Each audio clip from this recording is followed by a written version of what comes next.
Hello students, हमारा topic चल रहा है लेमीज थ्योरम। लेमीज थ्योरम ने हमने पढ़ा है, अगर तीन कोप्लेनर फोर्सेज है हमारे पास और वो इक्विलिब्रियम में है तो हर एक फोर्स प्रोपोर्शनल होगा sine of the angle between other two. दो एग्जांपल्स हम इस पे बेस्ड कर चुके हैं। अब हम कर रहे हैं थर्ड एग्जांपल। थर्ड एग्जांपल में हमें तीन फोर्स गिवन है, पी क्यू और आर, जो पॉइंट ओ पर एक्ट कर रहे हैं और इक्विलिब्रियम में हैं।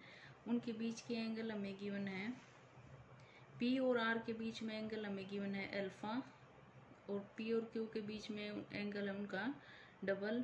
ये इटसेल्फ आ जाएगा 360 माइनस 3 अल्फा। हमें शो करना है पी क्यू और आर में रिलेशन। उसके लिए हमें लेमीज थ्योरम की कंडीशन सेटिस्फाई हो रही है तो लेमीज थ्योरम को अप्लाई करेंगे। हमने लिया first of all Q force, तो अपॉन में हो जाएगा sine between other two, means angle between P and R. Sine of angle between P and R is sine alpha. अब हमने लिया आर ले रहे हैं तो पी और क्यू के बीच में एंगल देखेंगे 2 अल्फा, तो हो गया साइन 2 अल्फा। पी ले रहे हैं तो एंगल लेंगे क्यू और आर के बीच में साइन ऑफ 360 माइनस 3 अल्फा। यहाँ से हमें पी क्यू आर में ये रिलेशन मिल रहा है, पर जो हमें प्रूव करना है उसमें एंगल नहीं है, ना उसमें साइन अल्फा की टर्म है ना कोस अल्फा की टर्म है। उसको रिमूव करने के लिए पहले हमने फर्स्ट और सेकंड मेंबर को लिया, वहाँ से हमें मिला कोस अल्फा। फिर हमने फर्स्ट और थर्ड मेंबर को लिया, यहाँ पे 4 साइन स्क्वायर अल्फा मिल रहा है। साइन स्क्वायर को कोस स्क्वायर अल्फा में चेंज कर लिया, बिकॉज कोस अल्फा की वैल्यू हमारे पास अवेलेबल है। कोस अल्फा की वैल्यू यहाँ पुट कर दी। पुट करने के बाद आपको ये रिलेशन मिल जाएगा जो पी क्यू और आर में है। नेक्स्ट है हमारा एग्जाम्पल नंबर 4। एग्जाम्पल नंबर 4 में हमें गिवन है A B and A C are two strings, A B and A C are two strings. इनकी लेंथ हमें गिवन है 9 मीटर 12 मीटर। ये अटैच की हुई है बी और सी पे। इनकी ओरिजेंटल डिस्टेंस गिवन है 15 metre. Find the tensions in the strings. हमें टेंशंस फाइंड आउट करनी है T1 और T2। कब? अगर A पे हमने वेट लगा दिया है 10 kg, अगर यहाँ पे हम 10 kg वेट लगा देते हैं तो इन दोनों स्ट्रिंग्स में कितनी टेंशन आ रही है, कितना खिंचाव आ रहा है, उसकी वैल्यू हमें फाइंड आउट करनी है। हमने टेंशंस को कंसीडर किया T1 और T2। ये साइड्स हमें गिवन है। साइड्स की वैल्यू देख के आप पता लगा सकते हो कि जो ट्रायंगल ABC बनेगी वो क्या है, राइट एंगल ट्रायंगल। तो ये एंगल क्या हो जाएगा, BAC is equal to 90 degree. ये एंगल 90 डिग्री हो गया। अब यहाँ से हमने जो ये वेट लिया यहाँ पे 10 kg, इस एंगल को हम कंसीडर कर लेते हैं थीटा। ये हो जाएगा 90 माइनस थीटा। मेन यहाँ पे एंगल्स के लिए हमें काम करना है। अब हमारे पास तीन फोर्सेस हैं, T1 T2 और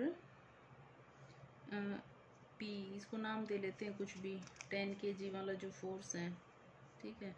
अब इस पे हम लेमीज थ्योरम अप्लाई करेंगे। लेमीज थ्योरम के लिए पहले हम देखते हैं T1 upon sine between other two. अगर T1 ले रहे हैं तो 10 kg वेट है और T2 स्ट्रिंग के बीच में एंगल क्या आएगा 180 माइनस थीटा। यहाँ पे आपको जो मेन स्टार्टिंग में हमने किया था वो फिगर माइंड में रखनी है लेमीज थ्योरम की। यहाँ पे ये एंगल मत ले देना थीटा। यहाँ पे मान के चलो कि ये O है, ओरिजिन है, तो x एक्सिस और z एक्सिस एक तरह से इनके बीच में एंगल कितना है 180 माइनस थीटा। नेक्स्ट हम T2 ले रहे हैं। अगर आप T2 ले रहे हो तो T1 और 10 के बीच में एंगल क्या है 90 प्लस थीटा। अब 10 हमने लिया तो T1 और T2 के बीच में एंगल क्या है 90 डिग्री, साइन 90 डिग्री। तो यहाँ से आपको ये मिल जाएगा T1 T2। यहाँ से आपको वैल्यू मिली T1 is equal to 10 sine theta, T2 is equal to 10 cos theta, equation 1। अब राइट एंगल ट्रायंगल में हमने देखा एंगल ABC क्या है थीटा। राइट एंगल ट्रायंगल में साइन थीटा कोस थीटा की वैल्यू आपको निकालनी आती है, ये वाला फॉर्मूला याद अप्लाई कर सकते हो।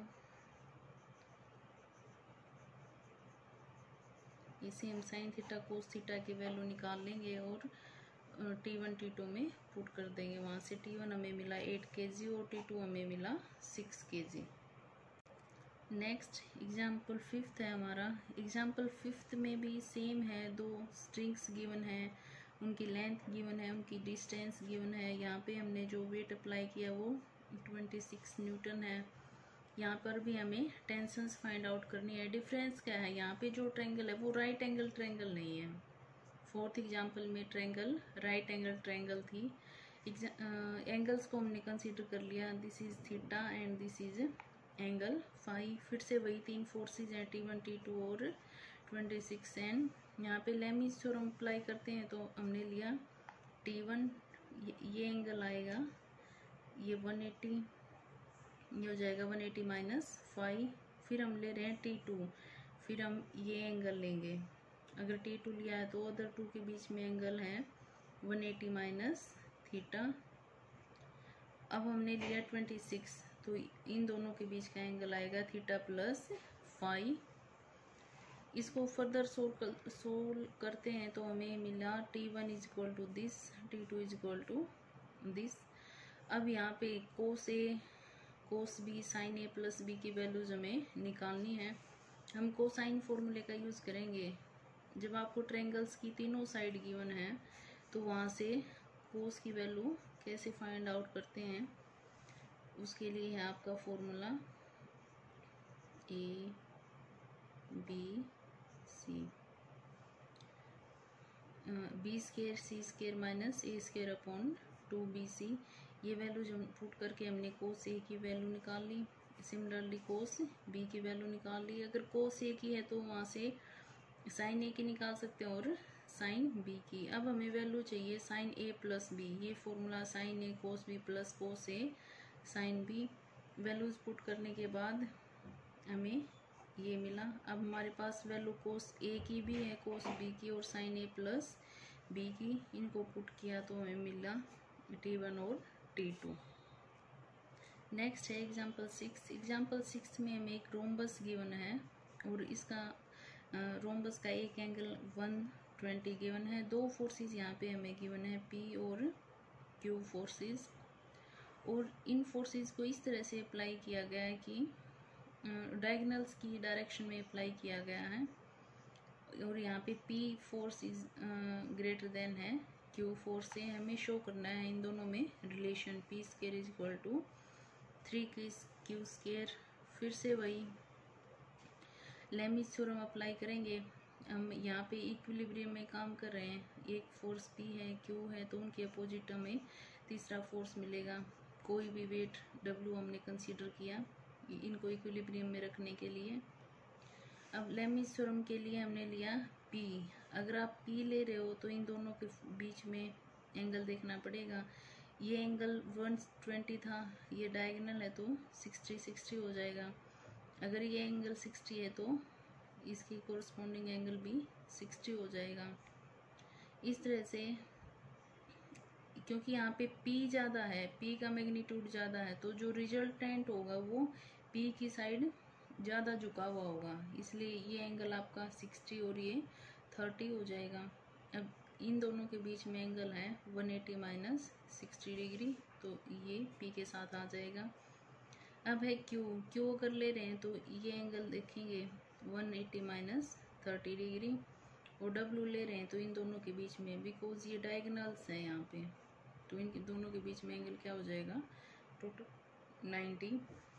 ये लेमीज थ्योरम हमने अप्लाई करी, यहाँ से P और Q में आपको रिलेशन मिल जाएगा।